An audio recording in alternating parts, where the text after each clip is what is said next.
Pues hoy tengo a un invitado súper especial que le tengo mucho cariño. Para mí fuiste la primera persona que me hizo tener deseo de aprender matemáticas, que nunca fue mi fuerte. Es que me capturaste con tus historias, con tu carisma, con tu manera de contar las cosas, que se me olvidó que yo estaba aprendiendo matemáticas. Te lo digo por si no lo Qué sabía. bueno, pues esa es exactamente Y la aparte me intención. caes súper bien. Aunque seas matemático, Ya. me caes bien.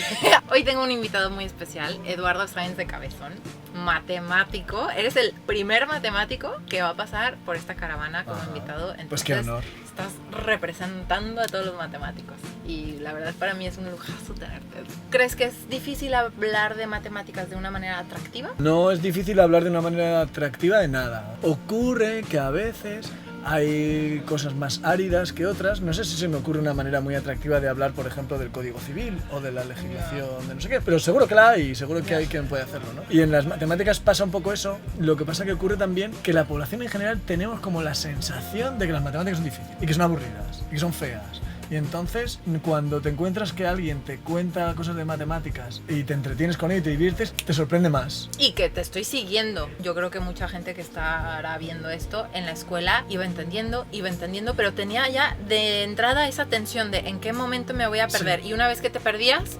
Adiós, ya, claro, adiós, ¿no? Porque el saber matemático es acumulativo, entonces... Sí, por y lo ves menos a los demás líneas, así ¿no? como que sí, y tú no querías ser la que... A ver, es que ya no entendí eso. Sí, y además ocurre que atrás. te sientes mal y te parece que eres menos capaz de lo que realmente eres. Sí. Eso le pasa a mucha gente. Eso es lo que algunos psicólogos llaman indefensión aprendida. Que te sientes como inferior. Sí, hay un experimento, no sé si nos da tiempo a contarlo, muy ¿Sí? bonito. Hay un vídeo por ahí, de una maestra que les pone anagramas a sus alumnos, una palabra pero con las letras cambiadas de orden, y tienen que encontrar qué palabra es. Entonces a los alumnos les da dos palabras distintas, una fácil y otra difícil. Cuando acabéis, a levantar la mano pero sin decir la palabra. Y los que tienen la palabra fácil, muchos levantan la mano, y los otros pues están pensando, miran a los demás. Y te sientes jodidísima A la viendo que todos siguiente los demás... hace lo mismo, les da otra palabra, a los mismos que les dio palabra fácil, les vuelve a dar palabra fácil, a los que les dio palabra difícil, les vuelve a dar palabra difícil, vuelve a ocurrir lo mismo, y lo hace una tercera vez dando la misma palabra a todos. Los que tuvieron palabra fácil la saben hacer, los que tuvieron palabra difícil no, porque han aprendido que no saben. Y eso es lo que se llama indefensión aprendida. Y yo creo que con las matemáticas tenemos eso, como que hemos aprendido que no podemos, y no es verdad. Autoincapacitación, vamos a inventarnos esa palabra. Autoincapacitación que no te deja realmente moverte con libertad. Sí. Y tú sí lo tienes todo bajo control. Al menos eso parece desde fuera. No, es que no lo tengo. yo creo que ningún ser humano lo tiene todo bajo control, pero bueno, vamos haciendo lo que se puede. Y pasa también en la historia de la ciencia, ¿no? Y en la historia de las matemáticas. Cuando aprendemos que no tener el control no es tan malo, la ciencia avanza, ¿no? La matemática y la física del primer tercio del siglo XX descubrieron eso. El principio de incertidumbre, empezó la física cuántica, el teorema de incompletitud de Gödel nos dijo, no podéis con todo. Al principio fue un shock, pero después dices, ostras, pues se puede crear, se puede vivir cómodamente y se puede avanzar mucho más probablemente desde la asunción de que no tenemos el control, de que no sabemos todo, de que no estamos cómodos. Pero derivando, aquí ya te tengo que halagar, que la gente que si no te sigue, que lo sepa, que a día de hoy creo que tienes ya casi 300.000 Sí, unos suscriptores. 300.000 suscriptores, sí. Que siguen por gusto a alguien que enseña matemáticas. Hay 300.000 personas que están por su propio gusto, sin que nadie les obligue, suscritas a un canal de matemáticas. Esto... El mundo no está bien. Claro, ¿Cuál es la receta? A mí me pasa... Hoy si hubiera una receta para eso, si hubiera una receta... pizcas de humor, Si hubiera una receta para eso, pues lo estaríamos haciendo todos y oye, sería estupendo. Pero por suerte, lo que hablábamos de estar cómodos en la incomodidad, por suerte no la hay. No hay una receta. Y entonces te fuerza a querer siempre hacerlo mejor. Para mí, uno de los ingredientes que seguro... yo no tengo la receta, pero hay algunos ingredientes que sí que creo que han de estar ahí. Es ponerte en el lugar de quien te está escuchando. Saber interpretar qué es lo que pueden estar queriendo y cómo se lo puedes contar para que te lo puedan entender y para que lo puedan disfrutar a la vez. Y también encontrar cosas que sean relevantes. Las dos cosas van unidas, ¿no? En lo alto de la jerarquía está el contenido de lo que vas a hablar, pero en el centro del foco está el público. Tu labor es unir las dos cosas. Entonces, si pones el entretenimiento en lo alto de la jerarquía, probablemente te estás equivocando. Porque el entretenimiento ha de ser un vínculo de unión, no ha de ser el alto de tu jerarquía de valores. Sí. Eso es. Y muchas veces cuando los profesores, las profesoras, los matemáticos, los científicos en general, hablamos, muchas veces tenemos el foco foco puesto en nosotros, en lo que yo quiero contar, lo que yo quiero explicar. Creo que debemos cambiarlo a la persona que te escucha. ¿Qué quisiera yo que esta persona aprenda, asimile? Y entonces seremos capaces de seleccionar la forma de decir y el contenido, que van a estar muy entremezclados, para que realmente haya un acto de comunicación. Entonces tú no me cuentas a mí las mismas anécdotas que a otra persona que a lo mejor le encantan las matemáticas, claro, o que tiene iba a decir un premio Nobel en matemáticas, pero no existe. No hay. ¿Por qué no hay? Pues no hay, y hay un canal, hay un vídeo en un canal muy bonito que se llama Derivando. Es muy bueno, No hay básicamente porque Alfred Nobel decidió que no lo iba a ver, ¿no? Pero hay una leyenda, historia, que como las leyendas tienen siempre algo, pero no del todo, que dice que la mujer de Alfred Nobel se la estaba pegando a Alfred Nobel con un matemático. Sí. Tenía un amante matemático. Y que por eso Nobel no quiso que hubiera un premio para los matemáticos. Es más, en la época en que don Alfredo Nobel instauró sus premios, dicen que el candidato principal a obtener el Nobel de Matemáticas, si se instauraba, era un matemático guapera sueco llamado Mittag Leffler. Dicen que era con él con quien la mujer de Nobel tenía su rollito. Vamos, que encima Nobel le iba a dar el premio al amante de su mujer. Vamos, hombre, no me fastidies. ¿Y eso es cierto? Pues la verdad es que tiene poca pinta de ser cierto. La historia no está clara del todo, pero realmente yo creo que lo que los biógrafos dicen, lo que parece los historiadores, es que Nobel no instauró un premio Nobel de matemáticas porque no le veía una aplicación práctica. Instituyó los Nobel sobre todo para aplicaciones prácticas de las ciencias. Y él no veía directamente una aplicación práctica de las matemáticas, lo cual es una visión muy incompleta. Ajá, ¿no? Que yo digo, a ver, ¿para qué sirven las matemáticas? Hombre, es obvio, ¿no? Que las matemáticas... Pero yo creo que mucha gente aún se lo sigue preguntando. Cuando me decían, es que si un tren sale de Burgos a tal velocidad y no sé qué, y luego no sé qué, ¿en qué momento? Y yo, es que ¿para qué voy a necesitar yo saber de esto en la vida? Es una de las cosas que nos ocurre a la hora de enseñar, ¿no? Que parece que las mates no tienen nada que ver con nuestra vida. Sí, hay varias razones por las que estudiar matemáticas, ¿no? Una es esa aplicación para, digamos, esas habilidades de manejo para muchas cosas, situaciones en las que los números son importantes, ¿no?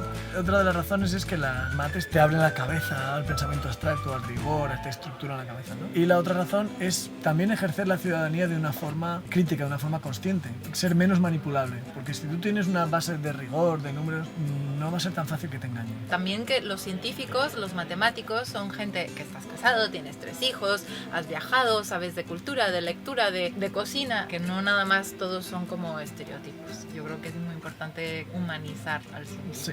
Y bueno, en YouTube yo creo que es una plataforma maravillosa. Porque YouTube te acerca a un público muy extenso y muy variado. Aunque es verdad que tiende a ser un público joven, por la misma plataforma. Los chicos que te siguen en promedio, ¿qué edad son? Por lo que la gente me dice por la calle, casi siempre son gente en torno a 20 años, están un poco más, sí, gente de universidad y también mucha gente de secundaria. Wow. Porque hay muchos profes que lo usan en clase.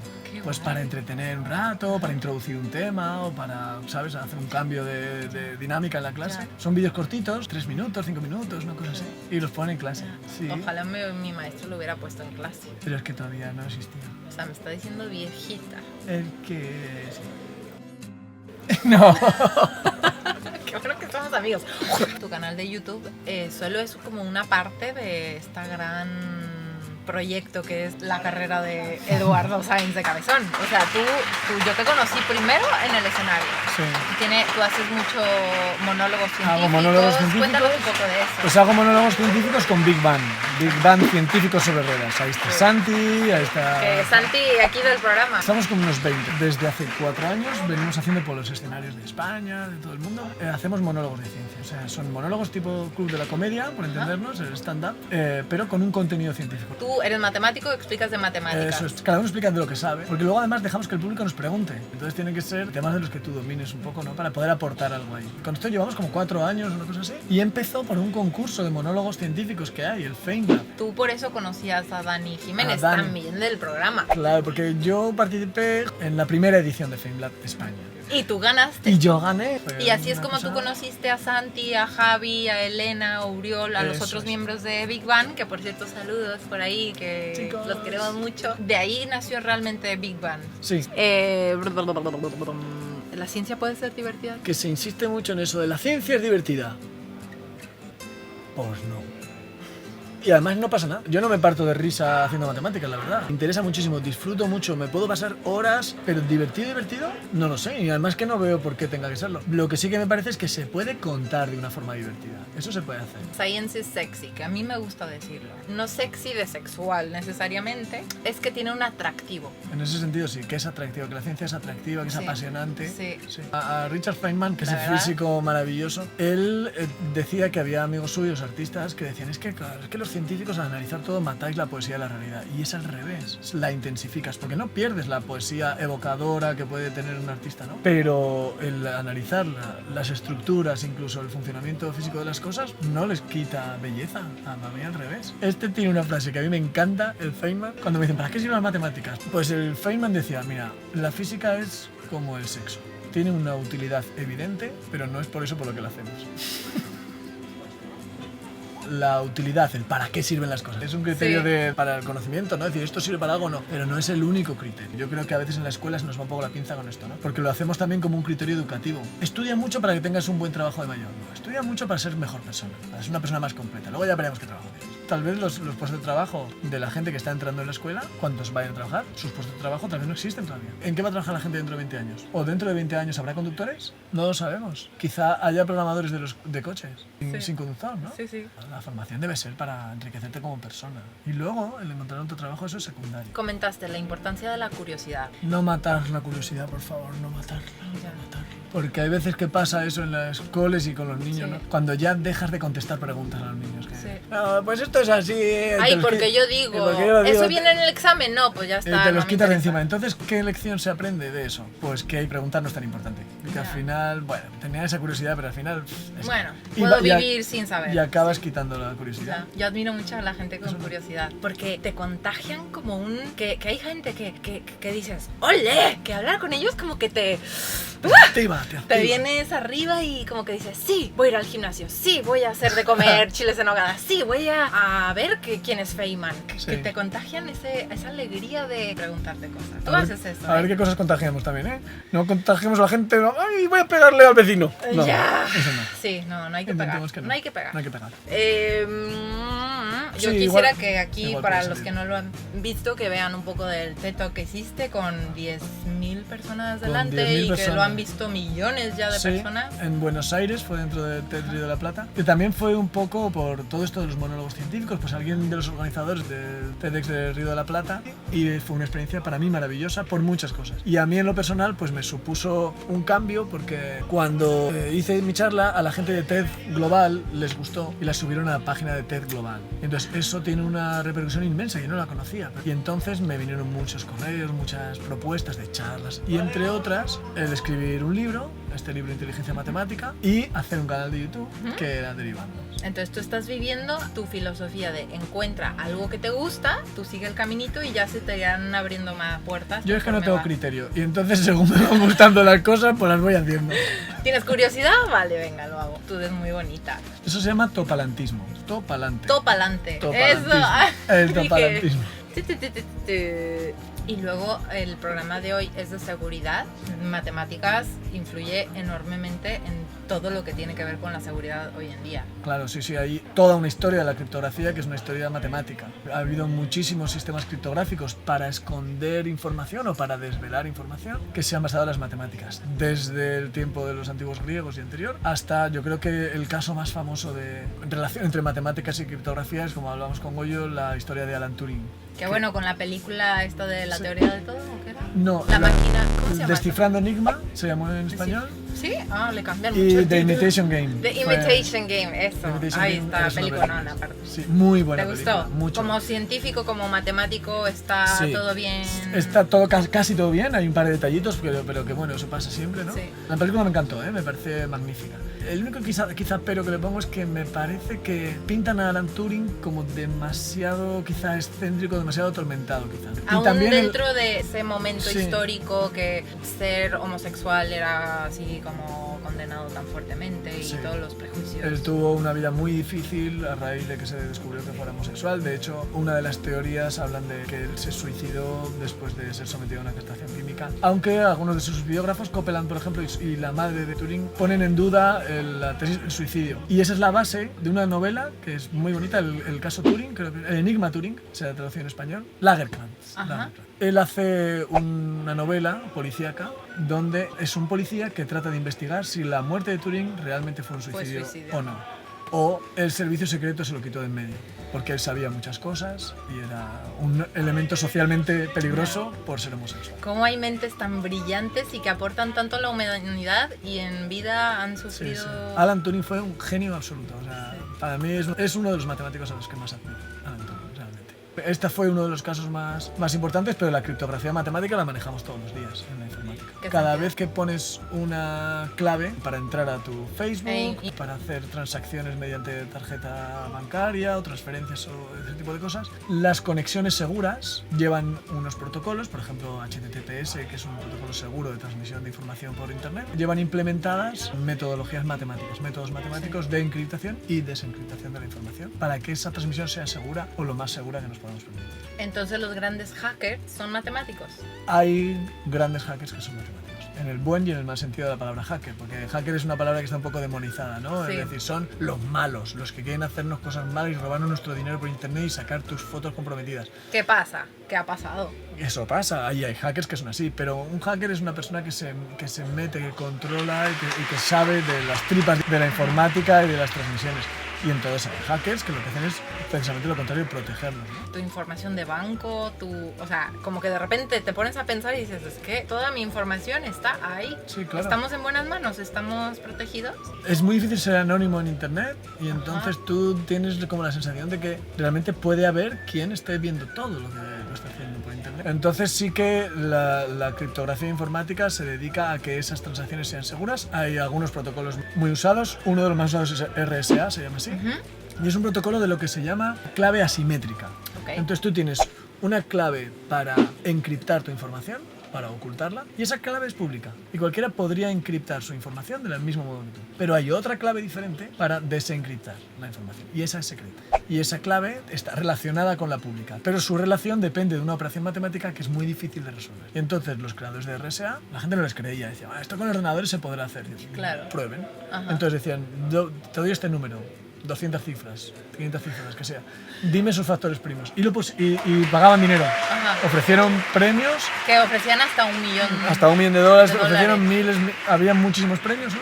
Y muchos de ellos nunca se llegaron a ganar en 20 años, no se llegaron a ganar. Y entonces, pues digamos que están seguros. Estamos seguros con RSA.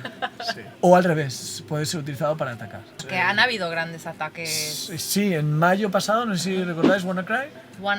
WannaCry fue un ataque, se sospechaba que venía de Corea del Norte, lo que pasa es que claro, como todo se sospecha de Corea del Norte, pues al final una cosa más. Pues, no sé, sí que corría por la red oculta y entonces era un software que se metía en tu ordenador. De esos que te mandan un email y te dicen, llega de tu padre o de tu madre y dice, ay, te quiero mucho, hijo, mira este archivo y tú le das entonces, clic. O sea, esa es una vía de entrada de programas en tu ordenador, que se llaman troyanos o malware que entra en tu ordenador. Abrir una foto, porque en las fotos puede albergarse eso. Ese es un software que se instalaba en el ordenador y lo que hacía era encriptar tu información, encriptar tu disco duro. Entonces tú ya no podías leerlo. Entonces todo lo que está en tu computadora... Ya no podías leer tus fotos, tus documentos, ¿no? Y entonces te decían, te ofrezco la clave para que puedas desencriptarlo, previo pago. Entonces te pedían un rescate para tú recuperar tus datos. ¿Soluciona eso? Tener, por favor, todo el mundo, tener una copia de seguridad de los datos. Es una copia de seguridad, tener una buena gestión de las contraseñas, cambiarlas de vez en cuando, no usar la misma contraseña para todo. Y tener... voy tomando. Tú tampoco eres de las que usa la misma contraseña para todo, no, ¿verdad? Para nada. Y tener, por ejemplo, el sistema operativo actualizado, porque WannaCry entró por una vulnerabilidad de Windows. Usar alternativas de software que sean seguras, incluso el sistema operativo. Por ejemplo, es más difícil de atacar un Linux que un Windows, por ejemplo. Por eso la inmensa mayoría de los servidores corren en Linux. Pero bueno, la elección que sea, yo no digo qué sistema operativo tiene que elegir cada cual, pero sí mantenerlo actualizado. Porque las actualizaciones muchas veces lo que hacen es tapar parches de seguridad. Y entonces eso conviene tenerlo.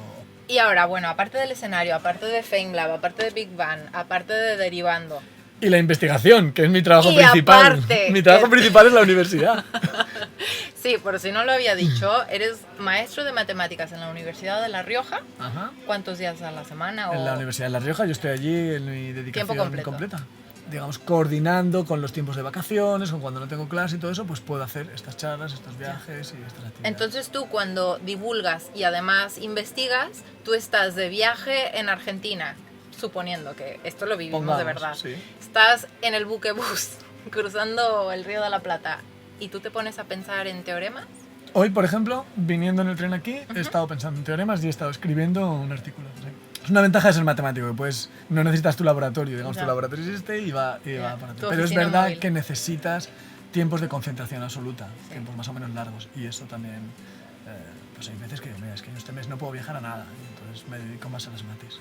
Y aparte de investigar, tienes tus libros, que ya van 5, 6, 5 o 6, sí. que has escrito con Big Bang. Con Big Bang vimos... Si tú me dices si tú me dices que lo dejo todo... Lo dejo todo. Si venimos del mono porque somos porque tan cerdos. somos tan cerdos. Escribimos 2 para niños, ¿Cómo niñas, explicar, cómo explicar física cuántica con un gato zombie y cómo explicar genética con un dragón mutante. Por si no lo tienen en su Precioso. biblioteca personal, para niños, para adultos, a mí me encantaron, Sí, que a mí ya me las he gustó leído. mucho leerlos. Y además, independiente tú solo, Sí. has escrito la de inteligencia Matemática, que ha funcionado súper bien. que es parte de toda una serie, ¿no? Sí, hay una serie sobre distintos tipos de inteligencia musical, inteligencia física, inteligencia comercial, etc. Y hay uno, inteligencia musical, y hay uno sobre inteligencia matemática, que escribí yo, y que estuve encantado de escribirlo. La verdad, disfruté mucho escribiendo ese libro, y cuyo objetivo es despertar al matemático que todos llevamos dentro, a la matemática que llevamos Y que dentro. todos llevamos Y dentro que un todos llevamos matemático. dentro y que sabe mucho más de lo que nos pensamos. Y que además podemos disfrutar mucho con él. O sea, yo no digo que todo el mundo tenga que disfrutar de las matemáticas o que tenga que disfrutar del arte abstracto, no lo sé. Sí.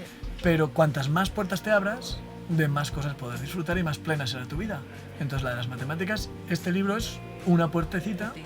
para poder entrar por ahí también. Conectar con el matemático que llevas dentro, me gusta. Y esas son como tus cosas, digamos, principales, pero además en la radio, estabas en la revista Sí, en Lloro... la radio en Gente Despierta, en Radio la Nacional. gente, ajá, que te he escuchado Sí, muy me guay. Se te gusta da mucho esto de hacer eso. hablar. Sí.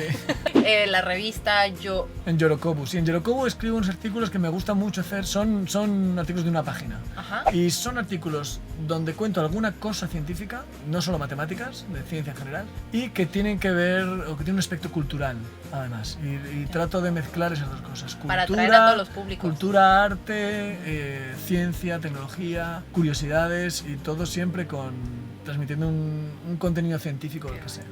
Y además en el programa Gente Despierta de Radio Radio España. Nacional de España, en televisión. Estuve en el TIPS, en aquí Tips, mismo, claro. en esta misma cadena, y bueno, y ahora visitándote. Ya. ¿Y en qué investigas en tu tiempo libre? En mi tiempo ¿qué libre, lo donde investigas? hago es otro. En mi tiempo de profesional investigo sobre álgebra conmutativa y álgebra computacional. El álgebra es una parte abstracta de las matemáticas, que es, digamos, donde están los huesos de las matemáticas, ¿no? Las relaciones entre las entidades matemáticas. Por ejemplo, los números, pero no solo los números, los conjuntos y cosas así generales. Entonces, esa parte abstracta de las matemáticas, en mi investigación lo que trato de hacer ordenadores que sepan álgebra, de alguna forma, que sean capaces de operar con álgebra, es lo que se llama álgebra computacional. Entonces hago programas, yo programo ordenadores para que puedan ejecutar algoritmos algebraicos. Y eso es lo que se llama el cálculo simbólico o álgebra computacional. Y tratamos de aplicar álgebra a la fiabilidad de sistemas y redes. Cómo ser capaces de evaluar cómo de fiable es un sistema, asociándole a ese sistema un objeto matemático abstracto, cuyo comportamiento refleja el comportamiento del sistema, de una red, de un sistema industrial, de un sistema biológico. Entonces, ser capaces de, estudiando las matemáticas, reflejar el comportamiento de esa cosa. Que corres como para, además de todo esto que haces profesional. Podemos hablar de eso porque Alan Turing era corredor también. Ay. Alan Turing era muy buen corredor de maratón. ¿Sí? O sea, de nivel olímpico. Es que tú eres muy buen corredor. No, pero Sí. me gusta mucho. Bueno, a ver. Porque yo corro desde niño, entonces ¿Y tú cuando corres es como meditación o vas resolviendo teoremas? pues te oxigena el cerebro, te puede permitir pensar en otras cosas y también te permite muchas veces yo voy pensando en cosas de matemática y no te digo voy a descubrir un teorema, aunque es verdad que a veces se me han ocurrido ideas corriendo, y la actividad física del tipo de correr, por ejemplo, es muy buena también para la actividad intelectual. Hablamos de compatibilidad de hacer deporte y ser matemático, y cómo se complementan, ser investigador y divulgador. Ajá. Tú eres activo en ambas. ¿Qué tan importante es ser activo investigando mientras que divulgas? Yo me considero a mí un matemático, un investigador en matemáticas, que además hace divulgación. Pero entiendo que por lo que sea, y quizá por la historia, yo llevo muchos años haciendo espectáculos de cuentos, entonces esa faceta de narrador oral, de cuentacuentos, pues me ha dado una capacidad de conectar con el público de alguna forma, ¿no? Y también los años de profesor me dan facilidad para explicar las cosas que se entiendan. Entonces, como investigador entiendo que es un deber, de alguna forma, el contarle a la gente qué es lo que estamos haciendo los matemáticos. Y bueno, pues ocurre que las circunstancias se dan para que lo haga de una forma que es cercana, que llega a la gente, y de hecho pues compruebo que llega a mucha gente, y entonces para mí es importante esa labor divulgativa, pero de base soy activo en la investigación. Y a un joven que a lo mejor está pensando estudiar matemáticas y seguir en esta carrera, ¿qué profesión le espera? Muchas, realmente los estudios de matemáticas, ahora según la encuesta de población activa, son los estudios con menos paro de España.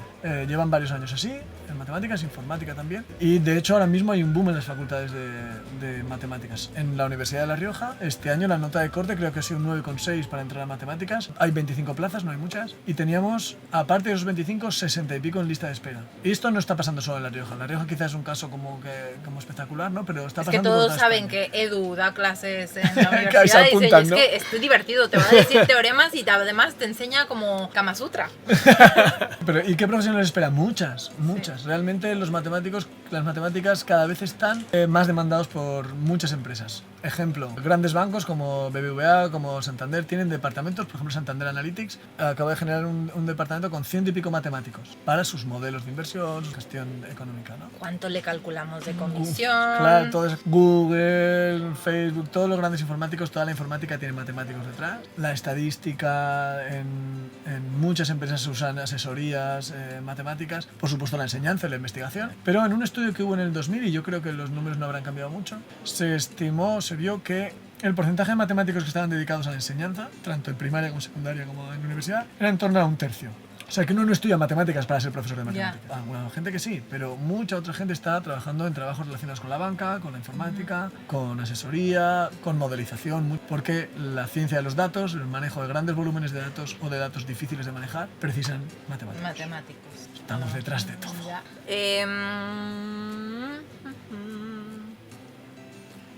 Y pues a ver, y si te queremos seguir en las redes sociales. En las redes sociales, pues me podéis seguir en Twitter.